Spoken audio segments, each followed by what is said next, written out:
ایک لڑکا جو آرٹسٹ بننا چاہتا تھا، دنیا کے سب سے بڑا بدنام ڈکٹیٹر کیسے بن گیا، جس نے ایک جنگ چھیڑ دی اور لاکھوں کی تعداد میں لوگوں کی جانیں چلی گئیں۔ یہ لڑکا کون تھا؟ یہ کہانی ہے ایڈولف ہٹلر کی۔ اس کی زندگی، اس کے ارادے اور اس کے ختم ہونے کا راز کیا تھا، وہ کیسے مرا، یہ سب کچھ ہم آج آپ کے سامنے اس ویڈیو میں ذکر کریں گے۔ تو بسم اللہ کرتے ہیں۔ السلام علیکم ساتھیو۔ یہ بات ہے 1889 کی کہ آسٹریا کا ایک چھوٹا سا شہر برانو، ایڈولف ہٹلر وہاں پیدا ہوا۔ اس کا فادر ایک بہت ڈسپلن والد تھا اور اس کی ایک بہت پیار کرنے والی ماں بھی تھی۔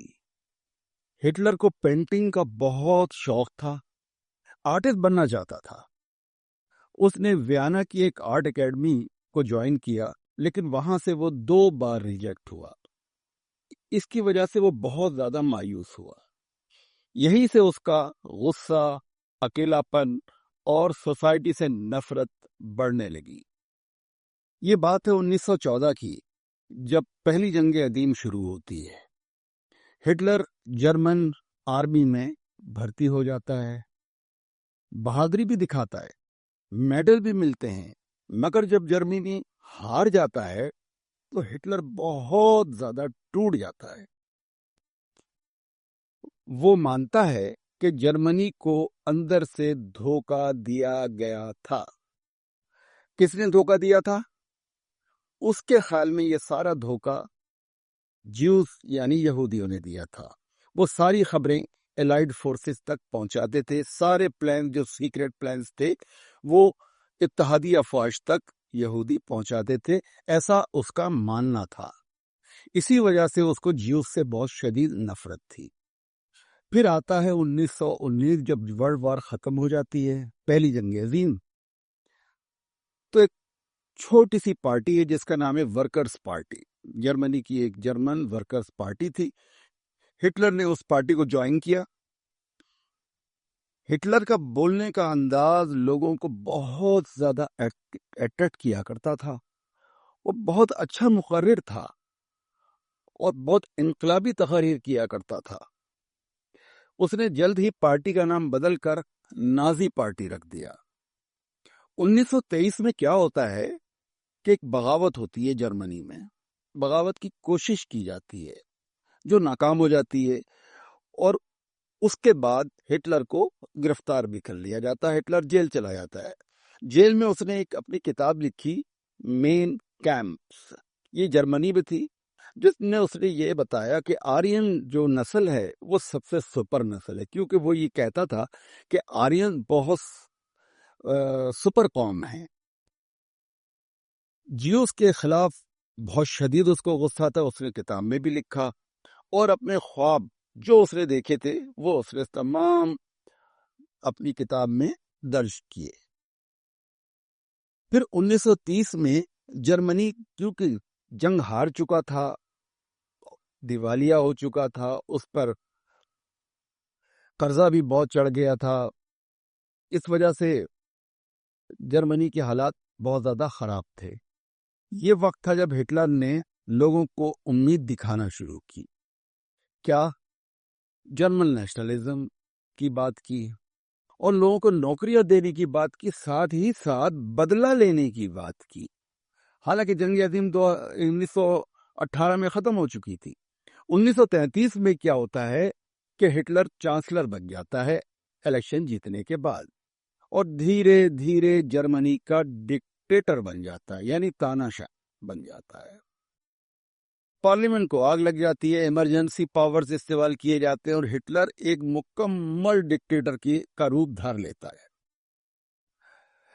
یہ وقت ہوا جب اس کو تمام پاورز مل گئیں، تو ہٹلر نے اپنی نفرت جو اس کو جیوز کے بارے میں تھی اس کو ظاہر کرنا شروع کیا۔ تمام ہٹلر نے جو جیوز کے کاروبار تھے ان کو نقصان پہنچایا. نازی پارٹی کے جو ورکرز تھے انہوں نے ان کے کاروباروں کو آگ لگائی اور جیوز کو گرفتار کرنا شروع کیا. کنسنٹریشن کیمپس بنائے جہاں گیس چھوڑ دی جاتی تھی اور لاکھوں کی تعداد میں جیوز کو ان میں مار دیا گیا.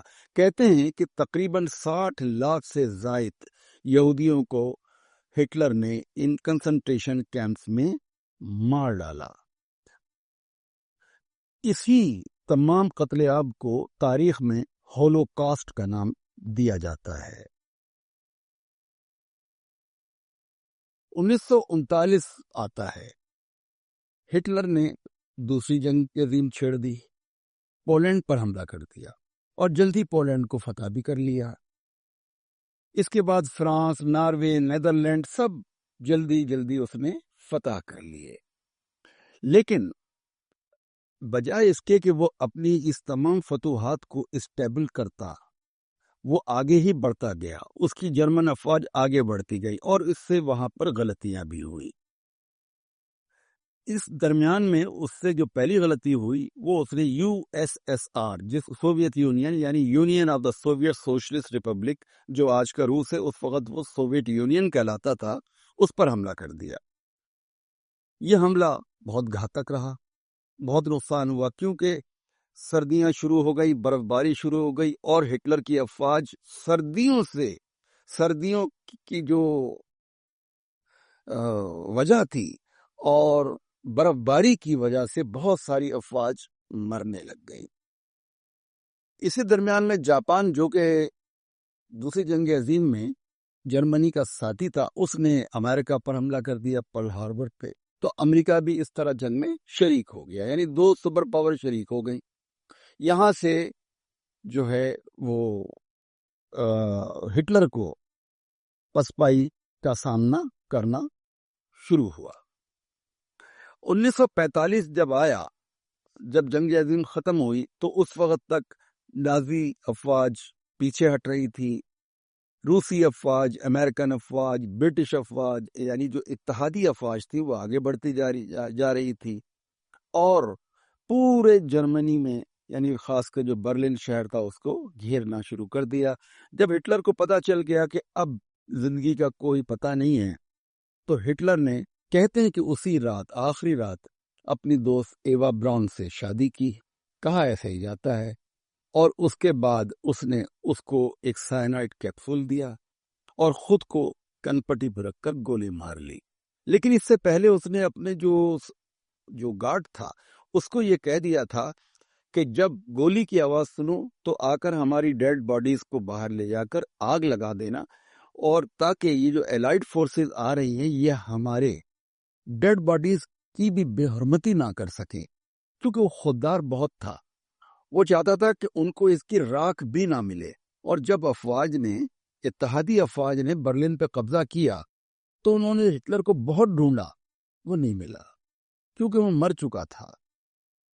دونوں کی باڈیز کو جلا دیا گیا تاکہ انہیں کبھی پبلک کے سامنے نہ لایا جا سکے. تو یہ مختصر سی کہانی تھی ہٹلر کی ابتدا اور ہٹلر کا اختتام. اب آپ دیکھیے کہ ایک آدمی جو دنیا کو جیتنا چاہتا تھا اپنے ہی بنکر میں ہار گیا. ہٹلر مر گیا لیکن اس کی کہانی ایک سبق بن گئی. پاور بنا انسانیت کے صرف بربادی لاتی ہے. تو دوستو، اگر آپ کو ہسٹری کے ایسے سچ اور کہانیاں پسند ہیں تو چینل کو سبسکرائب ضرور کر لیجئے، بیل آئیکن کو پریس کر لیجئے، لائک کر لیجئے اور کمنٹ میں بتا دیے کہ آپ کس ہسٹوریکل فگر کی کہانی دیکھنے یا سننا چاہتے ہیں اگلے ویڈیو میں. تو اگلی ویڈیو تک کے لیے اللہ نگہبان.